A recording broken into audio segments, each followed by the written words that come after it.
ছুটিহীন এক অন্যরকম জামাই ষষ্ঠীর সকাল।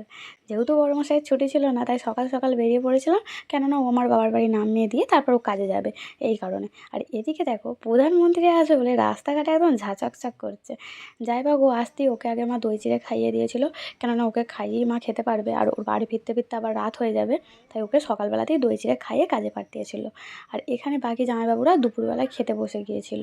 তার আগে আমি কোনো ফুটেজ নিইনি, মনে হয় কিছু একটা করছিলাম, যত সম্ভব দীঘা গিয়েছিলাম, জামা কাপড়গুলো কাচাকুচি করছিলাম। আর এখানে আমার জামাইবাবুরা দাদা, তারপর বোনপো সবাই মিলে খেতে বসেছে। আর একটা জামাইবাবু, ইনিও রাত্রেই ফিরেছেন, আসার পর ওনাকেও আগে দই চিড়ে দিয়েছে। আর এদিকে আমার বাপি আমার দিদির ছেলেকে, মানে একটু কিছু বললেই দিদির ছেলে এত হাসছে, আমাদের কি ভালো লাগছিলো। আর ওর হাসি দেখে সবাই হাসছে, আর আমার খুব ভালো লাগছিলো বলে আমি একটু ভিডিও ক্লিপ নিয়ে নিয়েছিলাম। যাই বা হোক, তারপরে আমার বরমশাই তো বাড়ি ফিরতে ফিরতে রাত 8টা বাজে দিল। তো এখানে ও বাড়ি ফেরার পর কাকাদের বাড়ি গিয়েছিল দেখা করতে। কাকারা মিষ্টি দিয়েছিল, তো কোনটা খাবে ঠিক করতে পারছে না, খেয়েছে একটা মিষ্টি, ঘুরে ঘুরে খালি দেখছে। আর তারপরে ওকে ডিনারের জন্য যেমন রান্না হয়েছিল দিয়ে দেওয়া হয়েছিল, কিন্তু ও সব কিছু খায়নি। যদিও ওর কাছে মানে ও খাসির মাংস পেলে ওর আর কিছু চাইও না। আর এটা হচ্ছে পরের দিনের ভিডিও। আমি সবার জন্য চিকেন বিরিয়ানি বানাচ্ছিলাম, কারণ সবার ডিমান্ড ছিল আমার হাতের চিকেন বিরিয়ানি খাবে। কেননা কোনো দিদি জামাইবাবু খেয়েছে, আবার কেউ আছে যারা আগে আমার হাতের বিরিয়ানি খায়নি, তাই তাদের ডিমান্ড ছিল যে সবার জন্য বিরিয়ানি বানাতে হবে। আর এদিকে দেখো, বিরিয়ানি বানাতে বানাতে মেঘ করলো, তারপরে বৃষ্টি চলে এলো। আর আমার মনটা হচ্ছিলো যে আমি ছাদে গিয়ে একটু ভিজি, কিন্তু কিছু করার নেই, আমি তো রান্না করছিলাম। আর এদিকে আবার দুজনের জন্য আলু বিরিয়ানি বানাচ্ছিলাম, কেননা ওরা চিকেন খায় না, মানে আমার দুটো দিদি আছে, ওরা চিকেন মাছ মাংস ডিম কিছু খায় না, যে কারণে ওদের জন্য আলু বিরিয়ানি। আর বাকিদের জন্য ছিল চিকেন বিরিয়ানি।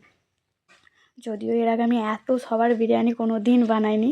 হ্যাঁ, বানিয়েছি, মানে 10-15 জনের বিরিয়ানি বানিয়েছি, আর এটা ছিল 25 থেকে 30 জনের বিরিয়ানি, বুঝতে পারছো।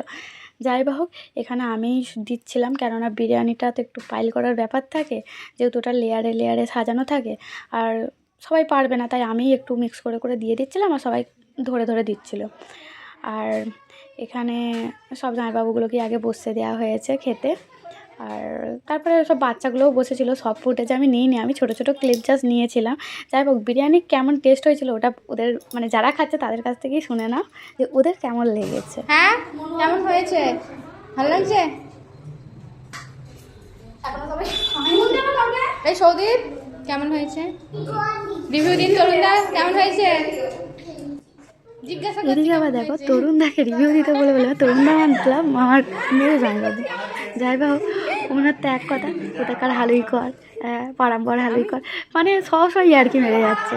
যাই বা হোক, উনি বুঝতেই পারেনি যে ভিডিও বানাচ্ছে। আর এদিকে ছোটদের রিভিউটা একটু শুনে নাও। আমি বলছি কি, বিরিয়ানি খেয়েছিস তো? কতটা খেয়েছিস? সবটা খেয়েছিস যতটা দেওয়া হয়েছিল? বিরিয়ানি কেমন হয়েছে? টেস্টি টেস্টি শোনায়? এই এদিকে তাকা, এদিকে তাকা, আমার দিকে আগে তাকা। তাহলে লাগছে দিদি। আমি কি বলছি, কেমন হয়েছে বিরিয়ানি? টেস্টি? আর কে করেছিল বলতো? তুমি মনে হয়। Side side. কেমন হয়েছিল বিরিয়ানি? ভালো হয়েছিল। টেস্টি?